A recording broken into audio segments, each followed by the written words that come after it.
All right. Rand Paul is not a senator that I agree with. I think Rand Paul gets so much wrong about so many different things. But Rand Paul is the type of guy who every once in a while, like a broken clock, he gets something right. And Senator Rand Paul appeared on Face the Nation this weekend and acknowledged Trump's deportation plan has elements that appear to be against the law.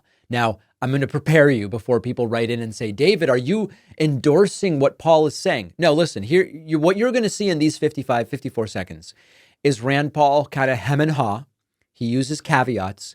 He supports the general idea of Trump's mass deportation plan, but there is a specific aspect to it that he says would be against the law. And he's right. Take a listen to what he has to say. If they send the army into New York and you have 10,000 troops marching, carrying semi-automatic weapons, I think it's a terrible image and I will oppose that. But it's not that I oppose removing people. I just object to what has been against the law for over 100 years, and that's using the army.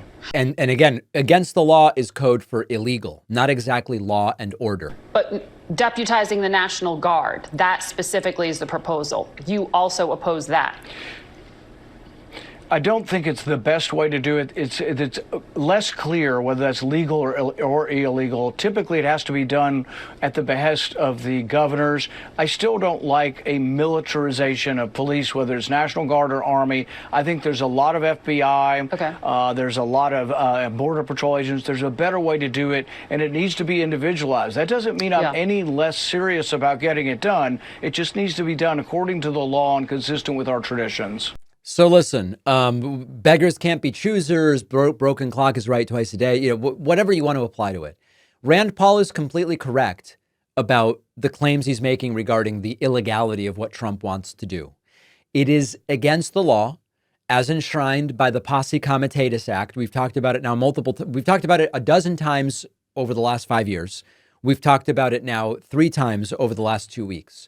What Trump's plan would do is deputize National Guard, meaning the military, to do domestic law enforcement. Now, I know that they will counter and say, well, it's not really domestic law enforcement because these are undocumented immigrants and therefore it's really foreign law enforcement. No. You're enforcing the laws of the United States. Yes, you're applying it to those who came from other countries, but you are physically within the United States enforcing American laws here. That's against the law, according to the Posse Comitatus Act, and Rand Paul is completely and totally correct. Now, what he's saying is, I still agree with Trump about getting everybody out.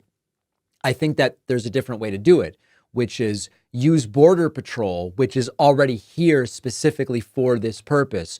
Use FBI agents, do other. Okay, well, so he's trying to figure out other ways to make it legal. But he is absolutely and completely correct. Now, there's another critical aspect to what he has said here, which is that typically, and by typically we mean as prescribed by the law, in order to have National Guard doing stuff, now put aside for a second whether they are functioning as domestic law enforcement. That's illegal. Let's just put it aside. If National Guard troops are going to be doing whatever in New Jersey, it is up to the New Jersey governor to say, here's what we want them to do. Now, this almost never is the sort of proposal we're looking at now. The more common situation in which we see this is after some kind of natural disaster, the governor of New Jersey, for example, like after Superstorm Sandy, will say, we need National Guard out here to distribute water, to go and do search and rescue, to sandbag certain areas, for the water level to come down. It's the governor of New Jersey. And there are also some MAGAs kind of playing fast and loose saying, oh, in this plan Trump has, the National Guard would be activated by a governor. Except what they're missing is it has to be the governor of the state in which the National Guard is going to be doing stuff. They want to pretend that if not that Josh Shapiro would do this, but they want to pretend that if the Pennsylvania governor says, hey, National Guard, go into New Jersey and do ABC, that it's fine because a governor authorized it. That is not the way that it actually works. It is the governor of the state in which they are operating. So Rand Paul, wrong overall in his view about this entire mass deportation initiative, just completely wrong overall, despicable, horrible. Right that it would be against the law per the Posse Comitatus Act for National Guard to do domestic law enforcement. In the middle, and I would argue deceptive, is when he says, typically it's up to the governors to decide if the National Guard is going to be doing stuff. The critical part is the governor of the state in which the National Guard will be deployed. Otherwise, it would be, hey, Greg Abbott in Texas says the National Guard is deploying to Connecticut, so it's fine. Yeah, but it's up to the Connecticut governor to decide what goes on there, not up to Greg Abbott. And in fact, if you support states' rights and state sovereignty, you should really support that as well. We know that states' rights is only a concept they support when convenient. When it's inconvenient, all of a sudden, well, maybe it's just Greg Abbott's rights to do whatever in any state. I'll take it from Rand Paul. And I think the maybe bigger takeaway is, even though Rand Paul still gets 80% of this thing wrong, the fact that even he is saying aspects of this are illegal should really make us consider that Trump is trying to do illegal things. And we knew that. Stephen Miller, with his deportation plan, he doesn't care about the law. He cares about propaganda and weaponizing government. And that's exactly what they plan to do.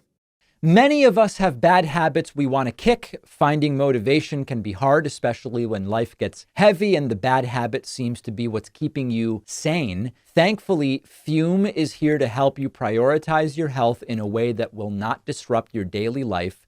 Introducing Fume's award-winning flavored air device that is quickly becoming the leading alternative to smoking and to vaping. The point of Fume is to satisfy the hand-to-mouth fixation of some of these bad habits, which makes healthy change feel even easier. The Fume device is sleek, it's sophisticated, you can fidget with it. There is no nicotine here, only natural ingredients like plant extracts and oils. There's no electronics, there's no vapor. There is an amazing selection of flavors, from the popular crisp mint to the adventurous black licorice and cinnamon hearts. Fume is delicious. It's subtle. You can keep using it without feeling overwhelmed. So start your journey today. Go to tryfume.com and use the code PACMAN to get a free gift with your journey pack, which includes a Fume device, 3 core flavors of your choice, and a cleaning kit. If you are struggling to get rid of that bad habit, try Fume. The link is in the description.